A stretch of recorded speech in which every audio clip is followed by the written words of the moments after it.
네, 재보궐선거를 앞두고 MB 국정원 불법 사찰 의혹 전국의 핵으로 떠오른 상태죠.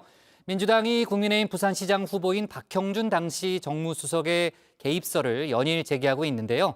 국민의힘은 김대중 노무현 정부는 물론 문재인 정부 내 사찰 기록을 들여다보자며 맞대응에 나섰습니다. 박지원 국정원장도 입장을 내놨는데요. 박준호 반장이 정리해봤습니다. 강은원 그만 들어가고 초안 작성해서 2시까지 보내. 알겠습니다. 그럼 내일은 좀 더 발전되고 화사한 모습으로 찾아뵙도록 하겠습니다. 국정! 즐거운 시간 되십시오.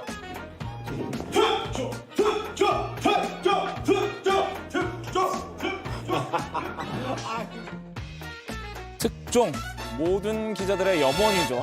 염원이라기보단 굴레라고 한 게 맞을까요? 다른 기자들은 모르고 나만 취재한 내용. 그러면서 사회적 파급력도 큰 단독 기사를 특종이라고 하는데요. 사실 기자를 가장 괴롭히는 건 이 특종 압박이 아닙니다. 복국장이 저한테 아무리 특종 내놓으라고 해도 제가 해리포터가 아닌 이상 지팡이 한번 휘두른다고 뚝딱 나오는 게 아니니까요. 특종은 둘째치고 매일같이 기자들을 고통스럽게 하는 한마디, 바로 아이템 내놔, 이 말입니다. 소위 얘기가 될 만한 소스를 아이템이라고 하는데요. 한마디로 기사거리가 될 만한 정보나 기획안을 내놓으라는 소리입니다. 저는 진짜 매일 밥 먹듯이 아이템을 찾아 헤매도 하나 찾기가 어렵던데 부럽게도 민주당은 이번 재보궐선거의 아이템을 제대로 찾은 것 같습니다. 이명박 정부 국가정보원의 불법 사찰 규모가 상상을 뛰어넘습니다. 그런 불법 사찰이 박근혜 정부까지 계속됐고 비정상적 수집 문건은 20만 건, 사찰 대상자는 무려 2만 명 이상으로 추정된다고 합니다. 민주당이 잡은 아이템은 바로 MB 국정원 불법 사찰입니다. 당시 일어난 일에 대한 진상규명에 나서겠다며 연일 야당을 압박하고 있죠.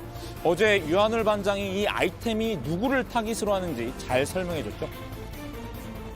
한 놈만 빡! 한 놈만 빡! 한 놈만 빡! 영화 주유소 습격 사건의 명대사입니다. 요즘 정치권에선 MB 정부 습격 사건 펼쳐지고 있습니다. 바로 당시 정무수석이었던 국민의힘 박형준 부산시장 예비 후보입니다. 당시 사찰 정보를 받아본 데가 청와대 민정수석실과 정무수석실, 국무총리실로 돼 있다고 국정원이 국회에 보고했는데요. 그러니까 박 후보도 몰랐을 리 없다, 이겁니다. 국민의힘 부산시장 경선의 유력한 후보죠. 박형준 당시 정무석이 사찰에 개입됐을 가능성이 크다면서 판을 키우는 모양새인데요. 민주당은 이미 2009년 말 이래로 국정원의 사찰 자료와 신상 자료 명단 등 거의 모든 부분에 걸친 자료를 국회에 제출하라고 요구해 놓은 상태입니다. 거기에 박근혜 정부로까지 의혹을 확장해서 진상규명을 위한 특별법 제정도 추진하고 있는데요. 자료역으로 해서 정보위원들이 보잖아요. 예. 근데 정보위원들이 보고 이거를 공개를 못합니다. 그렇죠. 법상. 예. 그래서 만약에 이게 국민들이 다 알아야 되는 내용, 중대한 내용이다. 예. 그렇다면 이걸 국민들에게 이제 공개할 수 있는 그런 절차를 만들어야 되죠. 그렇죠. 그래서 이제 그 특별법이 좀 필요한 거고요. 민주당은 선거용 공세가 아니라고 부인하고 있지만요. 야당은 정치 개입이라면서 거세게 반발하고 있습니다. 아예 김대중 노무현 정부는 물론 문재인 정부 내 국정원 사찰 기록까지 전부 들여다보자고 맞불을 놨습니다. 국정원의 불법 사찰은 어제 오늘의 일이 아닙니다. DJ 정부 때는 불법 도감청 문제로 국정원장 2명이 징역형을 선고받았고 참여정부 때는 기자 통화 내역 사찰 논란이 일기도 했습니다. 박형준 후보도 선공작으로 승리를 꿈꾸고 있으니 한심할 따름이라고 일갈했었죠.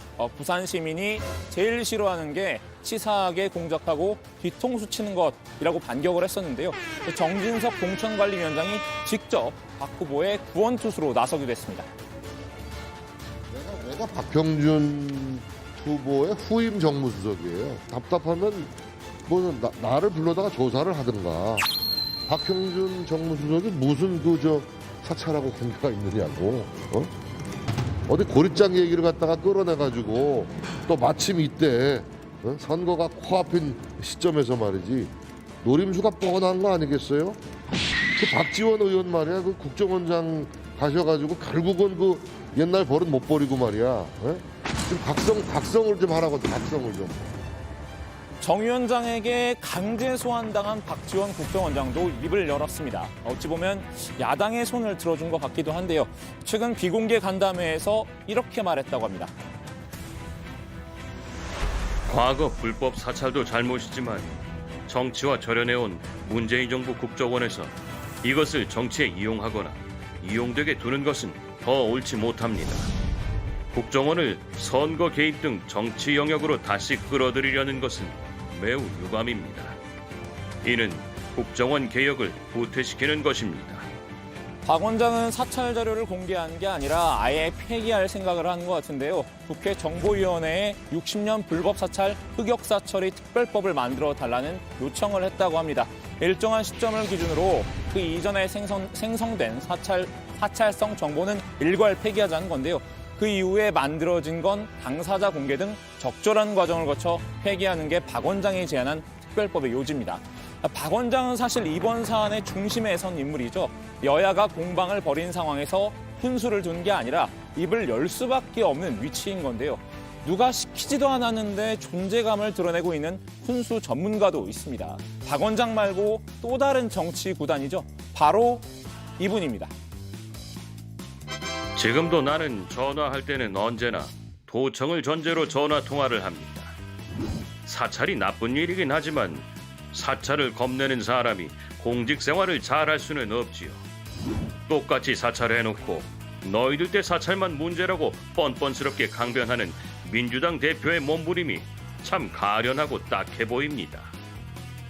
홍준표 의원은 자신이 사찰당했던 과거 사례도 마치 무용담처럼 일일이 늘어났는데요. 때는 1985년 초임검사 시절로 거슬러 올라갑니다. 청주지검에서 당시 보안사, 안기부 정보과장들 내사하면서 정보기관에 사찰을 당하기 시작했다고 합니다. 그 이후로도 전직 대통령 가족들이 관련된 사건이나 조직폭력배 사건 등 굵직한 수사를 담당할 때마다 사찰을 당했다 주장했는데요. 공직생활하면서 사찰을 겁내면 안 된다는 홍 의원, 역시 모래시계 검사는 배포가 남다른가 봅니다. 검사는 드라마의 소재가 되어서는 안 된다. 검사를 정의롭게 다룬다고 하니 적극적으로 도와주라. 그렇게 해서 내가 도와주기 시작했어요. 내가 주인공이다. 그렇게 말한 일이 한 번도 없어요. 어떤 어려움도 당해봤어도 흔들리는 사람 아닙니까? 검사 11년 하면서 검찰총장보다 더 유명한 내 모래시계 검사도 해본 사람입니다. 국정원 불법 사찰 의혹이 휩쓸고 있는 전국에서 한 발 비껴선 사람들도 있습니다. 국민의힘 서울시장 후보들인데요. 감독들끼리 다투든 말든 일단 선수들은 경기에 집중해야겠죠. 특히 나경원 후보는 100% 일반 여론조사라는 경선룰에 또다시 반감을 드러냈습니다. 어제 설명드린 역선택 문제를 지적한 건데요. 여론조사에 민주당 지지자들도 참여할 수 있게 하면 안 된다는 거죠. 적어도 여권 지지자는 아닌 분들에 의해 후보를 선출하는 것이 야권 후보라고 말했는데요. 여권 지지자들이 들어가면 야권 후보라는 표현이 적절하지 않을 수 있다고 주장했습니다. 김종인 비대위원장은 이 문제를 단칼에 정리했습니다.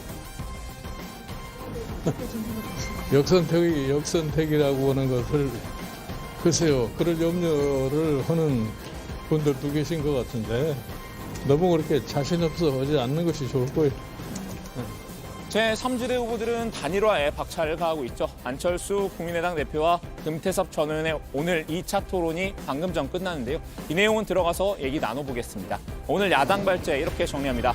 전국 휩쓴 국정원 불법 사찰, 박지원 과거 불법 사찰 정치 이용 안 돼.